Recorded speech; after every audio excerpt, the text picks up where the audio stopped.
The Gorn are finally back in Strange New Worlds. After being hinted at in the very first episode of Season 2, we finally have our Gorn episode for the second season. It seems to be more best of both worlds in style than we first thought, because who doesn't love a classic Star Trek cliffhanger? This is going to keep us on the edge of our seats for well over a year it seems. Don't panic, a third season is confirmed, but just not in production due to the WGA and SAG strikes that are currently taking place. I'll explain more at the end of this video for those wondering about Season 3, and we'll have a dedicated video coming next week on that.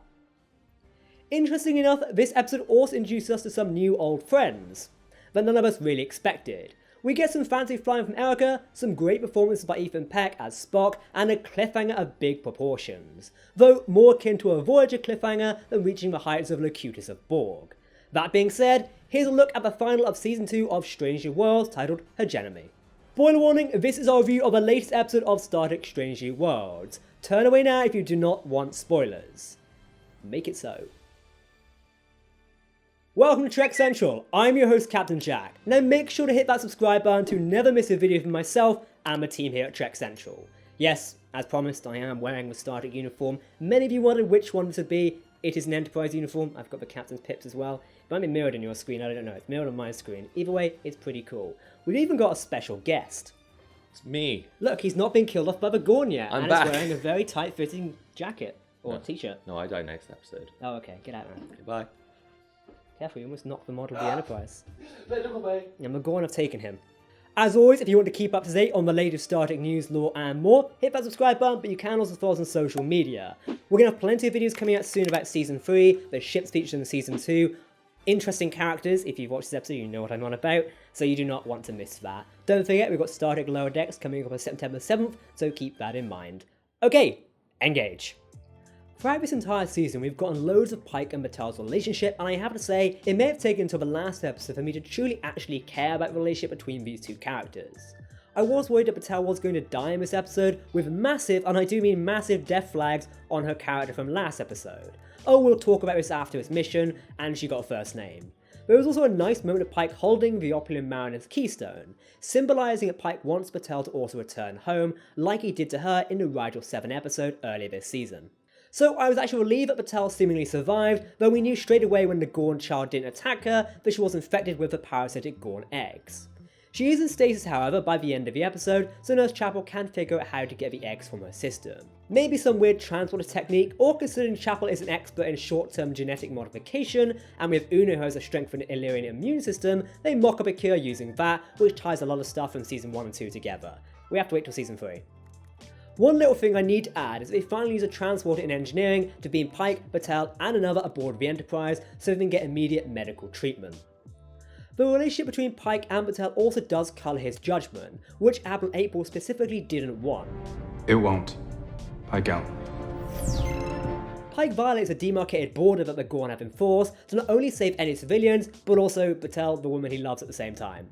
We even see Pike freezing up at the end of the episode, not only not giving commands, but also because Batel is on the ship and the Gorn have abducted the rest of the away team and all the civilians. And we know Pike doesn't do well when losing people, so it's a bit of a tense situation. Unfortunately, we will have no idea how this ends until we get Strange New Worlds Season 3, which gives us something to look forward to, at least, or the world's biggest Star Trek cliffhanger, perhaps. The new old friend we meet in this episode is none other than Montgomery Scott himself, Scotty! He is finally here, played brilliantly by actor Martin Quinn, who is good for us, and is actually Scottish. I think he looks a little bit on the younger side, considering he's meant to be like 37 or something here, and older than James T. Kirk by 11 years. Though casting wise, some thought Paul Wesley was a bit of an interesting or bad Kirk, but after seeing him more this season, he has grown into a great Kirk. So I'm sure Martin Quinn will do the same once he has more room to act as Scotty.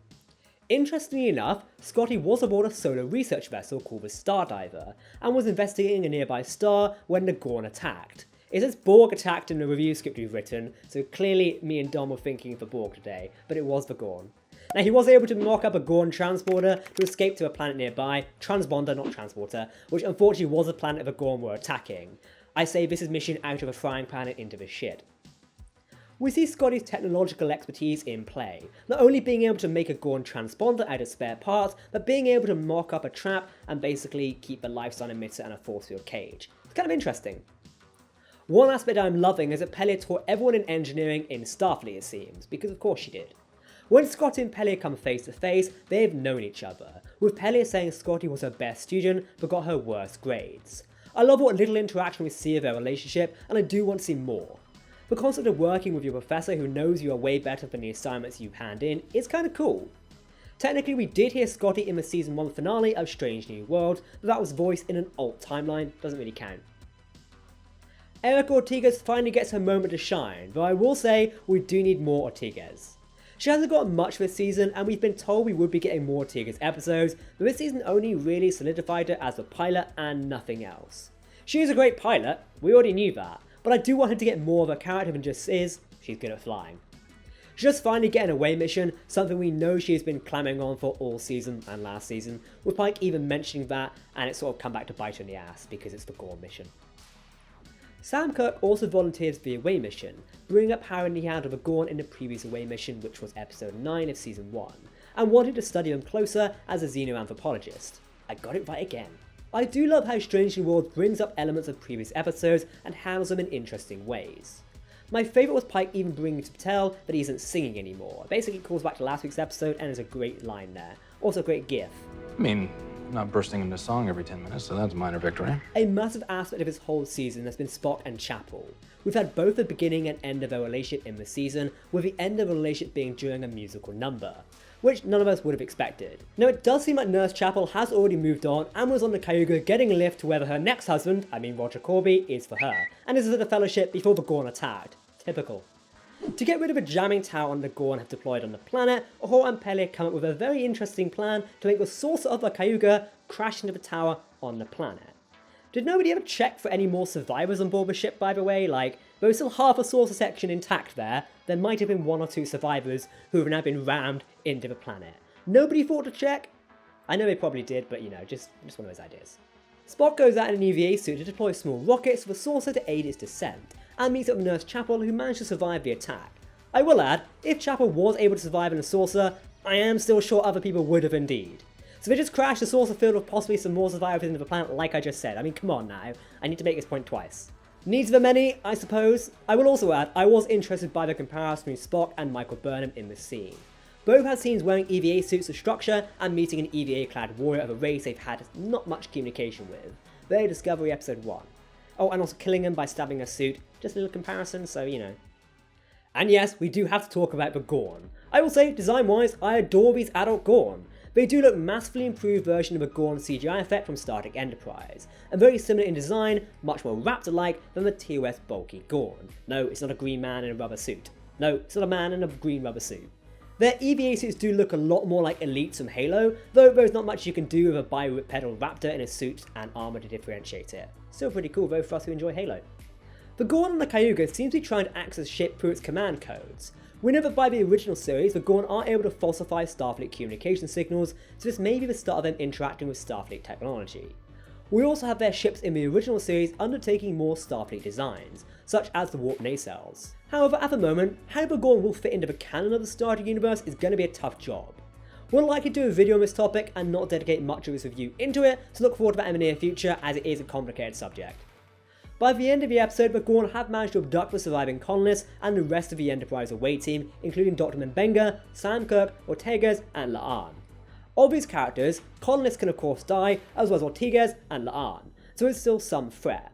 But we know that Mbenga will survive as he does pop up in the original series, and also Sam Kirk still has to die in the original series from a flying pancake, so he's safe for the moment. Unless he orders the pancakes. Episode 10, Hegemony, was written by Henry Alonso Myers, who is co-showrunner of Strange New Worlds. The episode was directed by Trek director Marja Verlo, who has directed 7 Trek episodes so far, from Star Trek Discovery, Star Trek Picard, Short Treks, and now Strange New Worlds. First up, let's just say we finally have an official canon name for the Gorn government, and that is the Gorn Hegemony. First appearing in 1980 in Star Trek maps and then in books, games, and other media later, it has never been said on screen, but now it has. This does mean that the Gorn will see part of a larger Gorn and not a splinter faction or something like we once theorised. Overall, I really enjoyed this episode. The tense moments were really sold really well. I've got to say, the moment where Chapel discovered the adult Gorn trying to access the command codes of the Cayuga sent chills down my spine. That, coupled with Pike not knowing what to do, and our cliffhanger ending really kept me on the edge of my seat. While this is the season final of Strange World Season 2, it was worth waiting for. I just wish we did have a build up a bit more beforehand, rather than only being mentioned in the first episode of season 2. We said in our preview video for the episode, but it's somewhat apparent that Strange New Worlds is setting up Star Trek the original series. James T. Kirk has been introduced, and now we have Montgomery Scott. Is this too early to introduce more characters from the original series? For all we know, Ortegas might die in the concluding episodes next season to this episode, and they could very well bring in Sulu. I don't want that. I want Pike's Enterprise, and I also want more Ortegas, an original character, one that needs to be established more before they're pushed out of the way in favour of the original series characters. I will say on that note, Scotty will always break this rule for me. I love Scott, and maybe having him protege under Pelia, his previous professor, may be a fun thing for season 3. I look forward to what Martin Quinn brings to the role of Scotty. It truly is a big role to take on, and it truly makes it his own.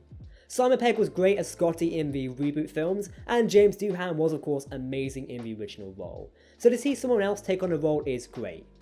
Strange New Worlds casting has been excellent, with even Paul Wesley coming into his own as James T. Kirk, so massive credits to the casting director and everyone responsible for casting in this amazing show. Speaking of season 3, yes, don't panic, it is fully commissioned and ready to go with Paramount+. However, with the Writers Guild of America and Screen Actors Guild on strike at the moment, we do not know when the third season will go back into being in production. Hopefully when every strike is resolved and everyone gets the pay and work conditions they rightly deserve. So if you want the concluding episode of season 3 of Strange New Worlds, make sure you show your support for the writers and actors striking for those fair pay and conditions they so rightly deserve. Regardless, we hope that everyone can get back to work soon so we can all enjoy some fantastic Star Trek content in the future. But that is season 2 of Strange New Worlds. The next Star Trek show we'll be getting is Star Trek Lower Decks on September 7th, 2023. So we have a month until then, well hey. We'll also be getting maybe more Star Trek Prodigy if it can find a home after it was removed from Paramount+. Oh, and the final season of Star Trek Discovery, season 5, is in early 2024. So, what do you think of the final of season 2 of Strange New Worlds? Are you able to wait for a long time until the conclusion of this episode in season 3? What do you think will happen? Let us know in the comments below. Don't forget that this week we're live on twitch.tv/TrekCentral to talk all things Star Trek and the latest episode. Tune in at 2000 hours BST for the live conversation. If you want to keep up to date on all the latest Star Trek news, lore and more, then make sure to hit that subscribe button to never miss a video from the team here at Trek Central. You can also follow us on social media or join our community Discord server. For now, I've been Captain Jack. Do let me know what you thought of the Enterprise uniform, and if you want to see more videos like this, you're going to have to leave some nice comments. Alright everyone, thank you very much for watching, and we will see you next time. Live long and prosper, my friends. Goodbye.